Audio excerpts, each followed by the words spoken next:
नमस्कार। आज मैं आपके समक्ष एक मोटर ओडी क्लेम को बताऊंगा जिसमें कुछ गलत चीज़ें हो रही थी। इंश्योर्ड ने उनका सामना किया, एक बीमा कंपनी के साथ अपनी लड़ाई लड़ी और अपना वाजिब क्लेम हक पाया। तो ये आपके पास एक हुंडई की वर्ना गाड़ी थी, लगभग तीसरा साल था उसका एक निजी क्षेत्र की बीमा जनरल इंश्योरेंस कंपनी से बीमा था, मोटर ओडी पॉलिसी थी। थर्ड पार्टी जिसे पॉलिसी बोलते हैं या लाइबिलिटी पॉलिसी, वो पहले साल में 3 साल के लिए थी। तो ये गाड़ी इन साहब की एक 5 अप्रैल 2023 को एक ट्रैक्टर ट्रॉली ने सडनली, जो ईंटों से भरा हुआ था, ब्रेक लगाए, उसमें सामने लेफ़्ट साइड से जा लगी, जिसकी वजह से ये गाड़ी फ्रंट लेफ्ट हैंड साइड से डैमेज हुई। दोनों गाड़ी के एयर बैग्स भी खुले। इंश्योर्ड की तरफ से किसी को कोई चोट नहीं थी, कोई थर्ड पार्टी लाइबिलिटी ये क्लेम नहीं था। और गाड़ी को सेम डे एक क्रेन के माध्यम से एक हुंडई डीलर वर्कशॉप पे भेजा गया। ये गाड़ी की बीमा पॉलिसी बाज़ार जो बीमा ब्रोकर है उसके माध्यम से एक निजी क्षेत्र की जनरल इंश्योरेंस कंपनी से मोटर ओडी पॉलिसी इशू थी। इंश्योर्ड नेक्स्ट डे 7 अप्रैल को हुंडई डीलर वर्कशॉप पे गया, सभी संबंधित पेपर्स लेके, इंश्योरेंस पॉलिसी लेके। जब उसने अपनी पॉलिसी देखी वहाँ पर, तो उसमें एक बोनस डिस्काउंट करके 20% एक शब्द लिखा मिला। उसने वर्कशॉप से जब उसकी जानकारी की, चूँकि एक कन्फ्यूजिंग वर्ड था, वैसे नो क्लेम बोनस एक टेक्निकल शब्द है, लेकिन वहाँ बोनस डिस्काउंट लिखा था। तो वर्कशॉप ने बताया ये साहब नो क्लेम बोनस है 20%, यानी आपने लास्ट इंश्योरेंस पॉलिसी पे कोई क्लेम नहीं लिया है तब ये मिला है। तो इंश्योर्ड ने बताया नहीं साहब, मैंने तो लास्ट ईयर आप ही की वर्कशॉप से क्लेम लिया था और शायद ये कन्फ्यूज़न में मेरी गलतफहमी या किसी वजह से मुझे इतना नो क्लेम बोनस की जानकारी नहीं थी, ना मैं ये इस पॉलिसी को इतना स्टडी कर पाया, तो ये गलती रही, तो पहले मैं इसको सुधारता हूँ। तो इंश्योर्ड ने जो पॉलिसी पे कस्टमर केयर नंबर लिखे होते हैं उन फ़ोन नंबर पे फ़ोन किया और उन्हें बताया साहब मैंने ऐसे ऐसे बीमा लिया था, मेरी गाड़ी अभी एक्सीडेंट हो गई, लेकिन ये जो बोनस डिस्काउंट है 20%, ये गलतफहमी में मेरी या बीमा कंपनी जो भी रहा, मैंने ऑनलाइन पॉलिसी ली थ्रू policybazaar.com, तो कुछ गलती हुई, मैं इस पैसे को 20% NCB को वापस करना चाहता हूँ, इसका प्रोसेस बताइए। तो जो कस्टमर केयर सेंटर पे थे उन्होंने प्रोसेस बताया कि आप इसको एक रिक्वेस्ट लेटर भेजिए, हमारी ये आईडी है, और फिर उस पर डिटेल दीजिए और फिर इंश्योरेंस कंपनी आपसे संपर्क करेगी। तो इंश्योर्ड ने ऐसे ही किया और फिर बीमा कंपनी से कुछ दिन बाद 1 मेल, 2 मेल, 3 मेल चलती रही और फिर बीमा कंपनी ने एक मेल लिखी कि साहब ठीक है, आप अपनी डिटेल दीजिए और हम ये वो एक लिंक दिया। 20% अमाउंट उन्होंने बताया, शायद वो 1200 कुछ रुपीस था, कि ये आप इस अकाउंट में ऑनलाइन ज़मा कर दीजिए और उसकी हमें रिसिप्ट भेज दीजिए, फिर हम आपकी ये जो NCB रिकवरी एक डिलीट एंडोर्समेंट इशू कर देंगे। और उन्होंने साथ में लिखा कि अगर आपने ये जो पैसा NCB रिकवरी इतने 7 डेज में नहीं दी, तो इस पॉलिसी के अंतर्गत कोई भी क्लेम आपका मान्य नहीं होगा। इंश्योर्ड को जैसे ये मेल मिली, उसने वो पैसा ऑनलाइन माध्यम से जमा किया और उनको कंपनी को भेज दी रसीद ईमेल के माध्यम से। ये जो क्लेम आया था ये पॉलिसी के लगभग 8वें महीने बाद आया था, 8 महीने हो चुके थे। उसके बाद इसी दौरान चूँकि समय लग रहा था, इंश्योर्ड ने जब ये रिक्वेस्ट लेटर भेजे उसके 2-3 दिन बाद वर्कशॉप के माध्यम से बीमा कंपनी को क्लेम की इंटीमेशन भी ऑनलाइन माध्यम से प्रॉपर रूप में दे दी, सभी जो भी संबंधित पेपर्स थे। बीमा कंपनी ने एक अपने एम्प्लॉय को इस क्लेम में अपॉइंट किया।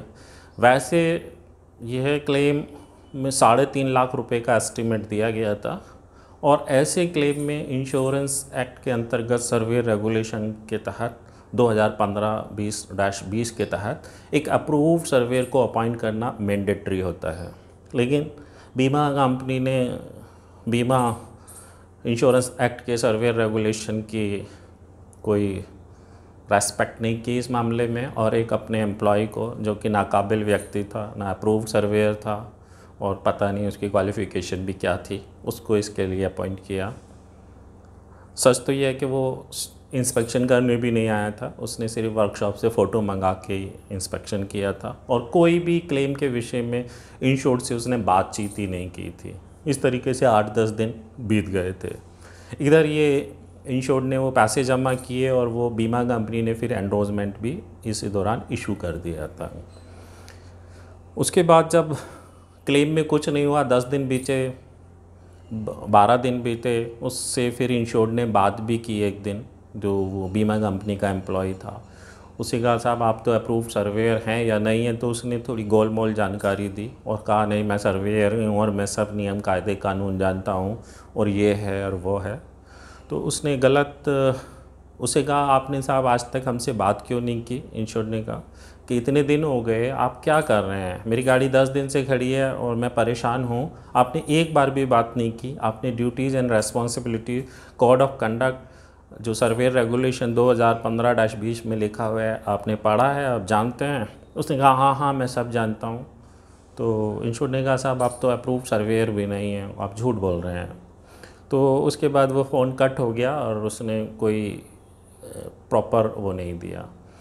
ये जब 12-15 दिन बीत गए इस बात को, तो बीमा कंपनी ने एक लेटर भेजा कि साहब आपका क्लेम रेपुडिएट किया जाता है, क्योंकि आपने जो एनसीबी का जो पैसा जमा किया है वो एक्सीडेंट के डेट के बाद में है, तो इसलिए आपका क्लेम ये रेपुडिएट किया जाता है। इंश्योर्ड ने इसके लिए फिर से बीमा कंपनी को लिखा, साथ में higher authorities, IRDA officials, ministry, इन सबको भी लिखा। उसमें लिखा उसने कि साहब ये बीमा कंपनी वायलेशन पे है, बहुत ज़्यादा वायलेशंस के साथ काम कर रही है। नंबर 1 तो इस क्लेम केस में अप्रूव्ड सर्वेयर अपॉइंट नहीं किया। नंबर 2 बीमा कंपनी ने जो इंडियन मोटर टैरिफ के अंतर्गत जनरल रेगुलेशन 17 है उसमें एनसीबी के वेरीफाई करने के लिए नियम बनाए हैं। एक स्पेसिफिक टाइम में शुरुआत में 30 और 21 डेज़ हैं, उसमें जो बीमा कंपनी ने एनसीबी दिया है करंट पॉलिसी में उसके लिए, और जो लास्ट पॉलिसी है जिसको ये एनसीबी को वेरीफाई करके बताना है उसके लिए समय लिखा हुआ है, एक स्पेसिफिक टाइम दिया हुआ है। लेकिन इस बीमा कंपनी ने ये काम किया ही नहीं है। अगर ये काम समय में करती तो शायद ये दिक्कत ही नहीं आती। हाँ ये गलती हुई है, लेकिन ये ठीक है, मैं अगर ये ऐसी बात है और मैंने ये 20% एनसीबी जमा भी कर दिया है। बीमा कंपनी ने अपने लेटर में लिखा था अगर 7 डेज़ में ये पैसा जमा नहीं किया तो आपका कोई भी क्लेम मान्य नहीं होगा। तो जब मैं जमा कर चुका हूँ तो मेरा क्लेम तो मान्य होना ही चाहिए। इसके साथ इंश्योर्ड ने बहुत सारे एग्जाम्पल इंश्योरेंस ऑम्बड्समैन के जो इस तरीके के एनसीबी मैटर के थे और कंज्यूमर कोर्ट के वो साथ में अटैच किए, जिनमें मोस्टली में पूरा का पूरा बीमा क्लेम इंश्योर्ड को दिया गया था। उन ऑम्बड्समैन डिसीजंस में बताया गया था कि ये बीमा कंपनी की गलती है कि उन्होंने एक स्पेसिफिक टाइम में शुरुआत में ये एनसीबी को क्यों नहीं वेरीफाई किया, ये उनकी ज़िम्मेदारी थी।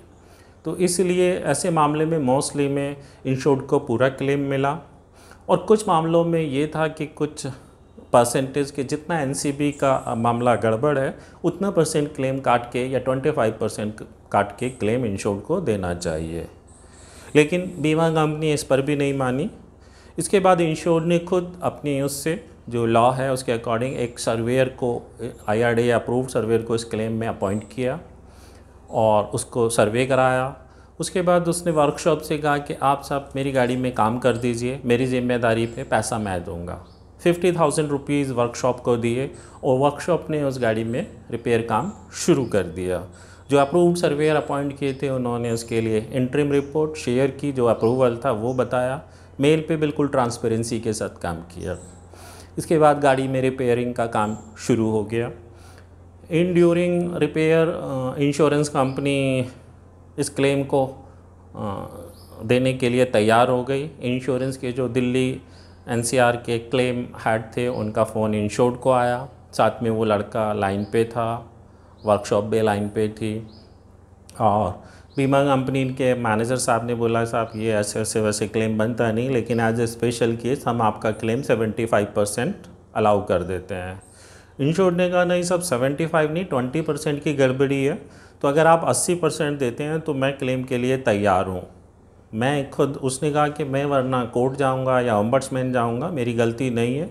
मैं अब आपके लेटर के अनुसार विद इन 7 डेज़ पैसा भी जमा कर दिया और आपने जनरल रेगुलेशन 17 का सही से पालन नहीं किया। मेरे से अनजाने में गलती हुई, लेकिन आप तो जानकार थे और आप अगर उसे सही करते तो ये कोई भी आज दिक्कत नहीं आती। लेकिन फिर भी मैं अपनी कुछ गलती मानता हूँ, 80% के लिए तैयार हूँ। इसके बाद जो बीमा मैनेजर वो थे वो तैयार हो गए, उन्होंने कहा ठीक है हम 80% क्लेम दे देंगे। और सर्वेयर अपॉइंटमेंट को लेके कोई ख़ास उनमें वो नहीं हुआ। उसके बाद वो गाड़ी रिपेयर हुई, फाइनली बिल बना 3,80,000 का आसपास का लगभग बिल बना।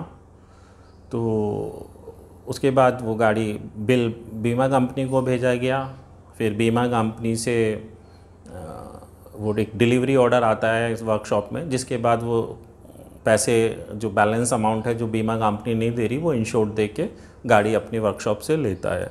तो उसमें 1 या 2 दिन का समय लगा। खैर चलो, बड़ा बिल था लगभग 3,80,000, उसमें थोड़ा समय लगना था, लेकिन बीमा कंपनी बहुत दबाव में थी इस क्लेम को सेटल करने के लिए। तो इंश्योर्ड ने कहा साहब एक तो मुझे जो भी असेसमेंट है उसकी कॉपी दीजिए और मैं जानना चाहता हूँ, ट्रांसपेरेंसी से काम होना चाहिए। उसके बाद वो खैर एक 2,90,000 कुछ यानी 2,91,000 के आसपास का डीओ दिया, जबकि बिल 3,80,000 के आसपास था। तो इंश्योर्ड ने वो कहा कि साहब आपने हमें वो नहीं दिया, जो भी है ये थोड़ा, उसको लगा इंश्योर्ड ने जो कैलकुलेशंस की कि 10,000 शॉर्ट है। साथ ही जो इंश्योर्ड ने खुद एक अप्रूव्ड सर्वेयर अपॉइंट किए थे, उनकी रिपोर्ट में कोई डिडक्शन नहीं था, ये 20%, उन्होंने फुल एंड फाइनल रिपोर्ट बनाई थी।